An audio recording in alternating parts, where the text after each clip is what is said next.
नमस्कार किसान भाइयों। आज के इस वीडियो में हम आपके लिए इलायची की खेती के लिए जलवायु वगैरह क्या किस तरह खेती करें उसके बारे में ये वीडियो पूरा है, तो उसके लिए आप वीडियो को अंत तक ज़रूर देखिए। तो इलायची की खेती के लिए उपयुक्त जो जलवायु है वो 10 डिग्री से 35 डिग्री सेल्सियस और 1500 मिलीमीटर से 4000 मिलीमीटर की बारिश होती है उसकी वार्षिक आवश्यकता पड़ती है, उसमें हम खेती कर सकते हैं, जो कि समुद्री स्तर से 600 मीटर से 1500 मीटर तक की ऊंचाई पर हो। इसके बाद खेती की तैयारी कैसे करें?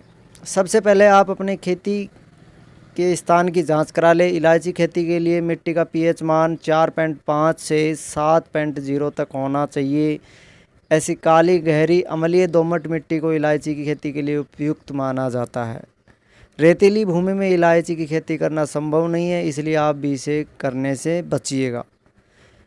किस्म की खाद अच्छी होनी चाहिए। कौन सी किस्म की खाद डालनी चाहिए? इसकी खेती के लिए खाद के रूप में आप नीम की खली का प्रयोग कर सकते हैं। मुर्गी के द्वारा उपज खाद का भी इस्तेमाल किया जा सकता है। खाद को अगर तेज़ गर्मी के दिनों में खेत में मिलाए तो यह बहुत अधिक अच्छी प्रक्रिया हो सकती है, इसलिए कोशिश करें कि मई जून के समय खाद को खेत में डालें। इसके अलावा बीज आप कहाँ से लें? खेती के लिए सबसे उपयुक्त बीज का ही चुनाव कीजिएगा। इससे आपको खरीदने के लिए आप सहकारी संस्थान से संपर्क कर सकते हैं। आप इसके लिए अपने नज़दीकी राज्य बीज भंडारण से भी संपर्क कर सकते हैं। इसको बुआई की जो विधि है वो किस तरह कर सकते हैं? बुआई के लिए ज़मीन तैयार करते समय मेला क्षेत्रों में पर्याप्त मात्रा में मिट्टी और जल संरक्षण के उपाय ज़रूरी हैं। कम वर्षा वाले क्षेत्रों विकर्ण रोपण में ढलानों भर में खाइयों में रोपण और मिट्टी और जल संरक्षण में मदद मिलेगी।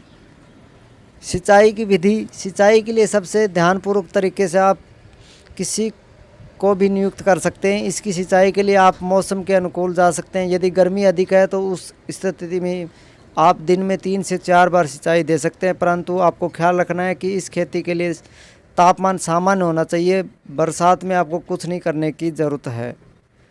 रोगों से बचाव। इस फसल में मुख्य रूप से फंगल रोग लगने का डर होता है। इस रोग से इलायची का पौधा बिल्कुल बेकार हो जाता है, जिससे हमें उन्नत किस्म की उपज नहीं मिल पाती है।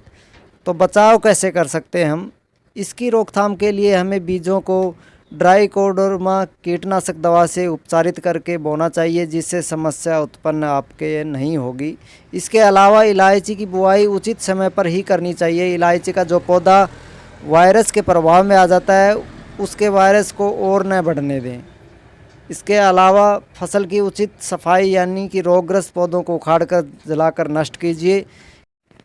इसके बाद फसल की तुड़ाई के बाद जो सुखाना होता है उसके लिए 2 तरीके होते हैं। धूप में सुखाना बेहतर होगा कि आप पैदावार होने के बाद इसको प्राकृतिक रूप से सुखाने के लिए रखें। लगभग 3 से 4 दिनों में आप इसको सुखा सकते हैं। इसके अलावा भट्टी बनाकर आप चाहे तो इसको सुखाने के लिए किसी एक कमरे का चुनाव कर सकते हैं। उसमें तापमान को बढ़ाकर कमरे को बंद करके भट्टी में कोयला या लकड़ी को जलाकर रखें। इस विधि को अपनाकर भी आप चाहे तो इसे सुखा सकते हैं। माल आपको कहाँ बेचना है? माल आप सीधे तौर पे इसे मंडी में ले जाकर भी बेच सकते हैं, जिसके लिए आप या तो अपने राज्यों की मसाला मंडी से संपर्क कर सकते हैं या फिर सीधे तौर पे आप इसको खुद भी पैक करके बेच सकते हैं रिटेल में, या फिर ऑनलाइन या ऑफलाइन के माध्यम से इसको बेच सकते हैं। ऑनलाइन बेचने के लिए आप इसको फ्लिपकार्ट, अमेज़न, इंडिया मार्ट जैसी कंपनियों से संपर्क कर सकते हैं। तो ये जानकारी आपको कैसी लगी? वीडियो अगर आपको अच्छा लगा हो तो वीडियो को लाइक शेयर ज़रूर कीजिए। किसी तरह की कोई समस्या है तो उसके बारे में पूछना चाहते हैं तो कमेंट करके हमें ज़रूर बताइएगा। मिलते हैं एक नई वीडियो के साथ। नमस्कार किसान भाइयों।